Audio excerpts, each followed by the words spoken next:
little bit of leather and a little bit of lace. My oh my mother had a pretty face.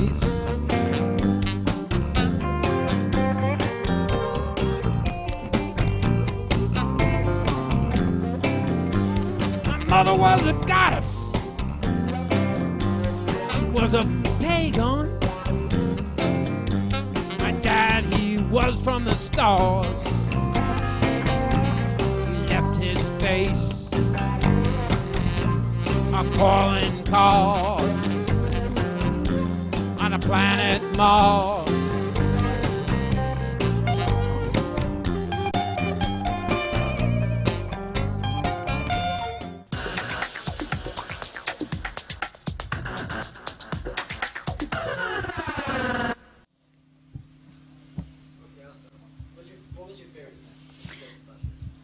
In recent history, my favorite myth was exploding pants. The myth was that in New Zealand, about 1933, 6 people had died from their pants spontaneously combusting, and they were all farmers. So there was definitely a link there. And it turns out there was an herbicide that they were using that had a really low flash point, and it would go up with the littlest bit of friction, with impact, with radiant heat. Things drying on the line would explode into flames. So we did tests with this to find out what it was, because we had a real vague story, and then slowly got a little bit more history on it to find out it was actually true. And I just really love the myths that have usually historical references that are, especially when they're true, and also involve an explosion. And we had a lot of really small-scale, interesting tests, and it was a result I didn't expect to be true. So that made it my favorite. More fun to work with, Jamie or Adam? I think that'd be like, which child do you like more? They're so different. Their personalities are something that you really can't even compare, because Adam's like the Tasmanian devil. Danger is my middle name. He's just crazy, and Jamie's so subdued and controlled, and the way they work is so different that I don't think I could ever choose. It would just have to depend on what I needed and what mood I was in. Tori and Grant's a different no. What was your most memorable contribution in terms of your, to the show? I've written a few shows that have come through, which I was really excited about, because it gave me such ownership over the role I had with the show. The first one that I ever wrote up for the show or came in with was the brace position on airplanes. It was came from a conspiracy theorist that I met sitting next to me on an airplane, and I brought it in by Monday, and by Friday we'd shoot it. And it would just so fly by the seat of our pants. But I really liked having ownership over one of those shows where I could say I had so much input. Yeah, well, it depends how meaty the material is. Sometimes we put 3 in a show because they're all very small, easily tested. We generally really like to go to the 2-myth episode, where Jamie and Adam tend to run one, and then Grant, Tori, and I run another one. When the show first started, they took 3 stories, and it was just so jump-cutty and fast, and they were just such good, great stories, and it was sad to see so much get cut out of them to put 3 in an episode. Generally have about 10 days to work on one myth, and we try to get as much out of it as we possibly can, so that hopefully the episode will keep that 2-story sort of structure. It was more like 6 to 8, really. Well, the 10-day thing is an estimate that Discovery really would like us to stick to, but we can't fake any of our results, and we never know where things are going. So sometimes they're going to take only a day, like driving drunk and cell phones. Which one's more dangerous? That only took 1 day of shooting and 1 day of recovery. And then there's myths like the one you just mentioned that took 8 months because you can't rush it, and we weren't getting any results, so we just had to keep going. How much do you move around with the high-speed video that you guys use? We use that thing a lot. We've got a guy that's all he does. The biggest blast in Mythbusters history, but also, rather alarmingly for this test, set the surrounding hillside ablaze. I know you started your career as an artist, and has that helped you at all in the show now? Yeah, the reason I got the job altogether is I came on doing toy prototyping for Jamie. So as a sculptor, I was applying it to that field, desperately trying to get into his special effects shop. So as far as the show itself goes, I've had a lot of opportunities to apply any skills that I learned as a sculptor to what we were doing, and vice versa. I've learned a lot of skills from the show that I've been able to apply artistically. I read on the internet that you were a big mannequin at one point. Yeah, my first bio was written by a producer when we weren't very big and we were all just kind of goofing around. Those things are all true, but I didn't realize they would follow me around for the rest of my life. I used to work in a clothing shop, a designer clothing shop on Haight Street, that we'd have these big Haight Street fairs and lots of shoplifters, and every year, a few of us would dress as mannequins and just hold still in the windows because people were constantly stealing, and you could just grab them. I got a girl getting away with 4 pairs of leather pants. Yeah, but that experience was very limited. What kind of training goes into I was just a shop girl, and we're like, yeah, all right, sure, we'll do that. No, we would be in the window standing there, and then the racks of clothes were kind of around us, behind us, and you could just watch them. And people are very drunk at those festivals. They don't necessarily notice. It was kind of a fun game trying to hold still. I'm a very nervous, fidgety person. Speaking of mannequins, what's it like working with Buster? It's a pain in the ass, really. He is heavy and has a lot of sharp corners, and I've got a scar. We all have scars from picking him up. He's weighted to be the average male, but over the years, through having to reconstruct him, he has ended up being about a little over 200 pounds. He's very awkward because his limbs, they all move and fly everywhere, and I have been trapped under him for this mannequin, Buster, flipped over on top of me, and I couldn't get him off when I was trying to fix him one time. And I had to call to Tori and Grant to come get me out of this situation. They didn't come for about 5 minutes. I'm just like, ah! But he's all right. We're kind of shopping, looking for a new mannequin or new crash test dummy. If anybody knows, they're very hard to find. They're very expensive, and we're looking for a real weighted crash test dummy because the only original parts of Buster left are his face and a foot. Yep, that's it. The rest of him, we had a Buster 2.0 episode where Adam created a new body for him, and then I think Jamie did all the bone work. And then later, Grant, Tori, and I replaced all the bones after we did some tests trying to see the breaking point of wet and dry bones. And it was a very tedious, long day. Actually, 2 days, which cut down to 30 seconds, so you'll never realize how much work went into that.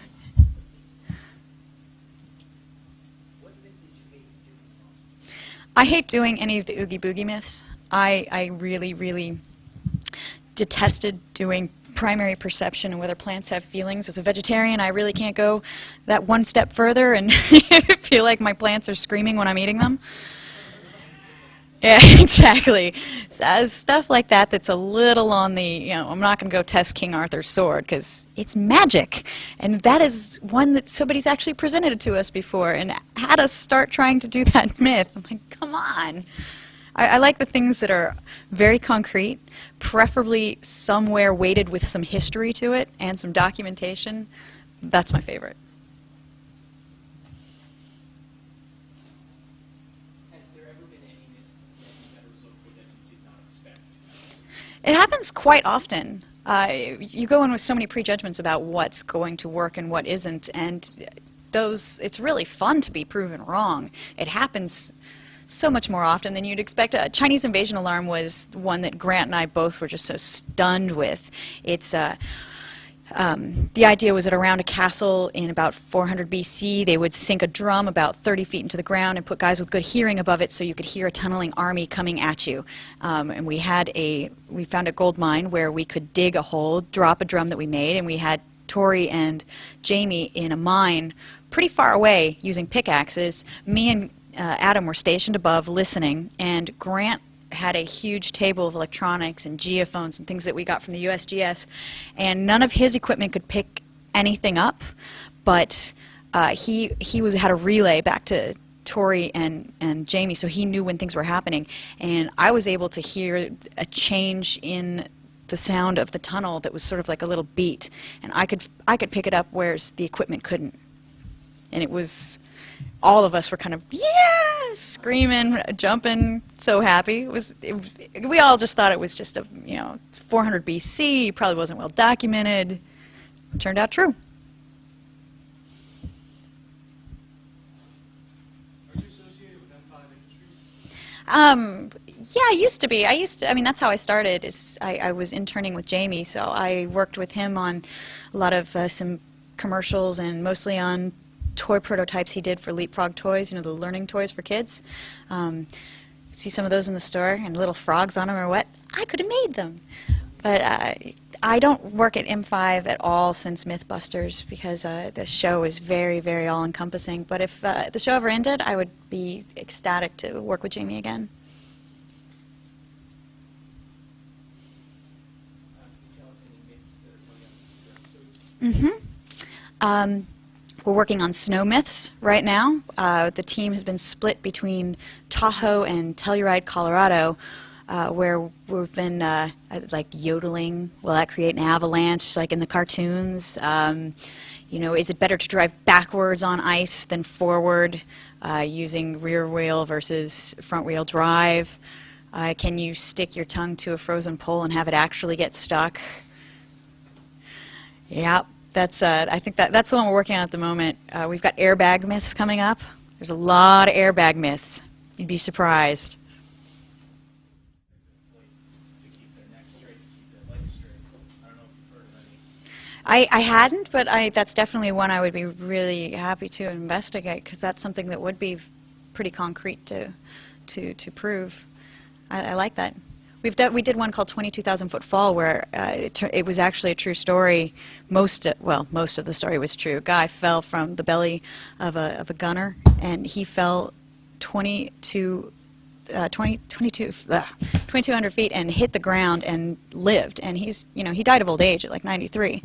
He broke a lot of bones, but he lived. The myth came whereas he fell through a glass ceiling of a train station in France, and the blast counteracted the fall, and so it cushioned him, and he ended up only falling just a little ways where he got hurt. That part never happened, but he hit the ground and lived. So, we've got some data on that already. We're going to be doing a talk later, I believe, where we're going to take myths from anybody who comes up with them, and just because we're doing a lot of shows with viewer ideas right now. Speaking of ideas, do you find that as the show goes on, there are less ideas to choose from? Or? We have this wonderful thing called the internet, which has been just perpetuating so much misinformation that we are getting new myths continuously.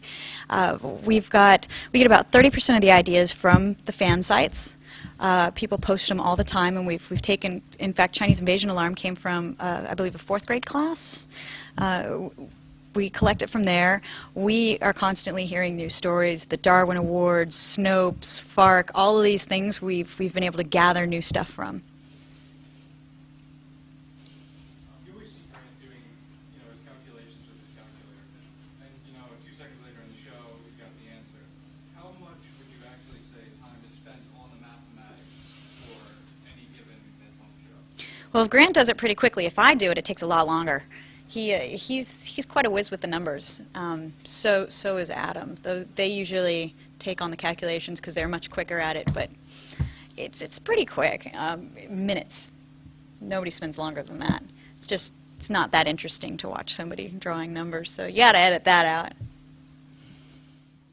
How often is it that something comes up? Like, do you remember when the Stanford students challenged the requirement?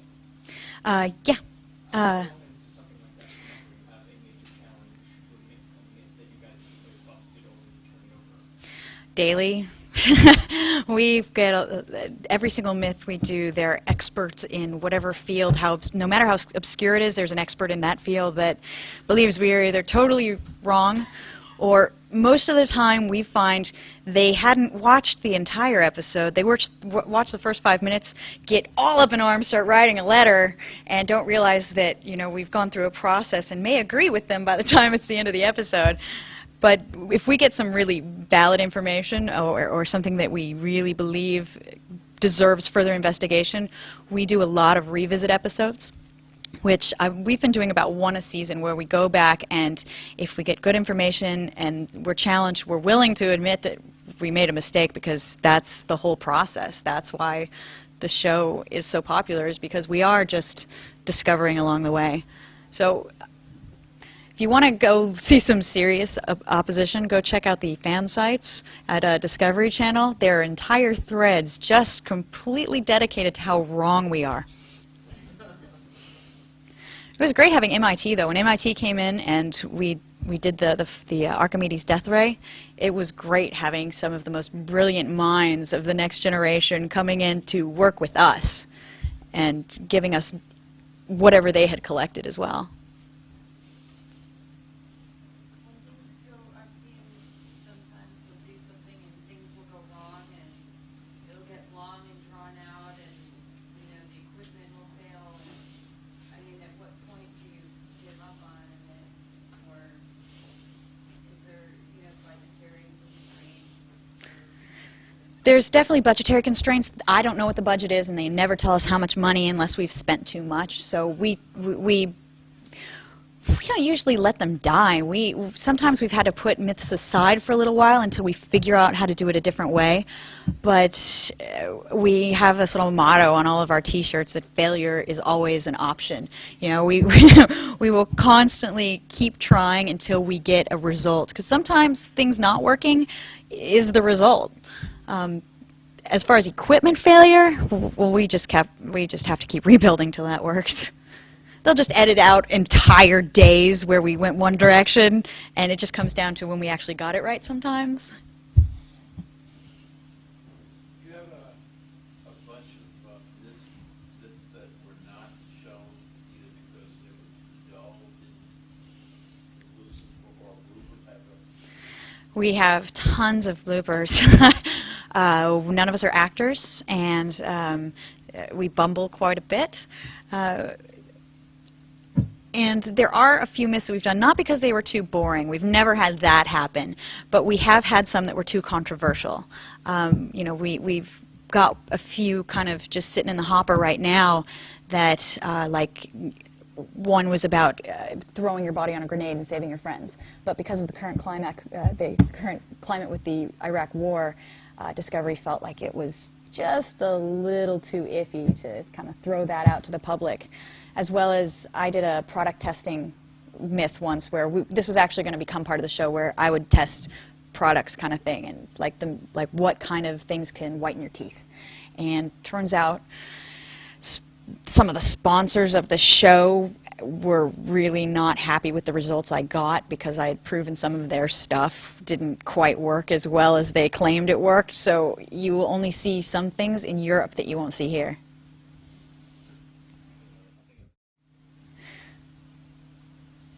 Has anything ever gone on the air and then never been shown again?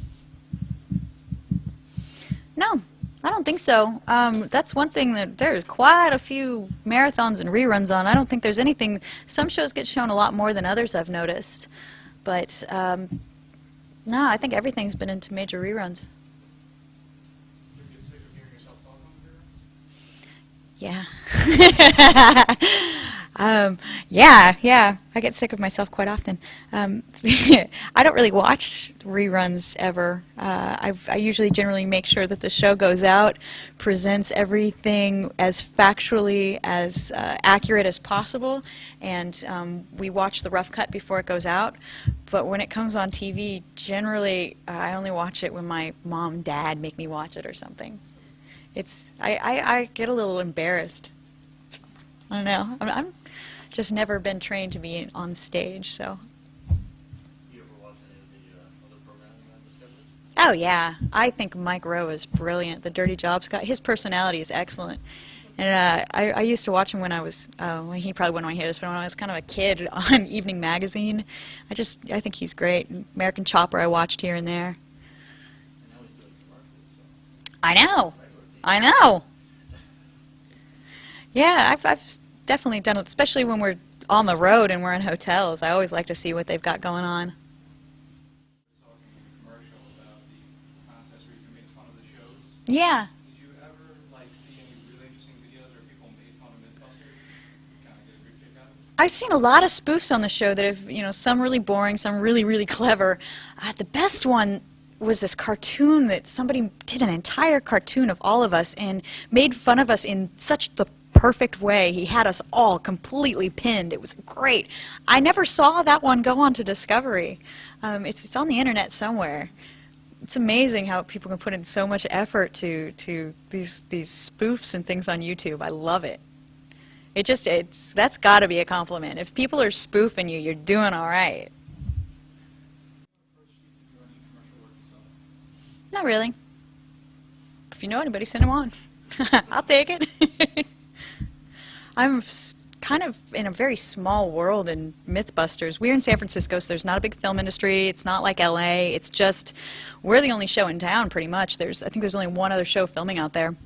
And we stay in our little shops, which it's just maybe about 30 people in the whole production. That cameramen, producers, research, whatever. There's only really a few of us, and being with our schedule so tight, we see each other more than we see our families, and then when we go home, we just see them. We don't really kind of have that networking Hollywood kind of thing going on, except for here. How did it appear? They called me. I've done a few conventions before. We did Gen Con and we did Dragon Con, and we've met some of the same people because it seems like there's somewhat of a circuit. People like it and they go for it. Are you thinking of joining that circuit? I'm here. To go for it, to almost solicit invitations. We don't do many conventions, but Grant and I have been traveling pretty extensively on the weekends doing college talks, talking to engineering classes or physics classes or just auditoriums full of people. And 5 days a week at Mythbusters, and then we'll go weekends at least twice a month. I don't really feel like soliciting anymore. If they call, if it's something fun like this, I'm super happy to go. But I'm kind of a homebody. I've got 3 dogs and a husband. I love spending time with. We have time for one more question. Anyone ever had a bet where Jamie would shave his mustache? Not anybody who values their life. That man, he sticks with the style. Go look at pictures of him on the internet from 20 years ago. Not a difference. It's amazing. Is that it? All right. Thank you, guys. How you doing, Mr. Jim? Pretty good tonight. How are you? I've seen the strangest costumes at Icon.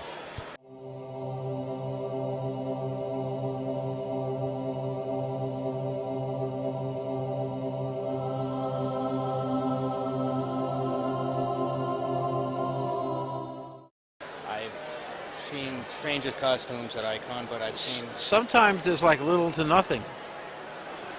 almost nothing at all. Nothing at all. Right? Amazing. Amazing. I have to look 3 times. Amazing. Very interesting convention. So, I wanted to thank you for the Cedar Beach footage that we had on the television You're very show. welcome. We enjoyed the Cedar Beach footage. I'm glad you did. I've got many letters. They may never watch the show. No. I'm only kidding. A lot of people Who was said that jackass? No. right, you get them later. Oh. The point was, a lot of people said they never had an idea what the beach looked like, because we always get the staging area, and you actually showed the beach, and they were very intrigued with the look of Cedar and the sounds of the beach. I wanted to capture the whole feel and sights and sounds of the festival.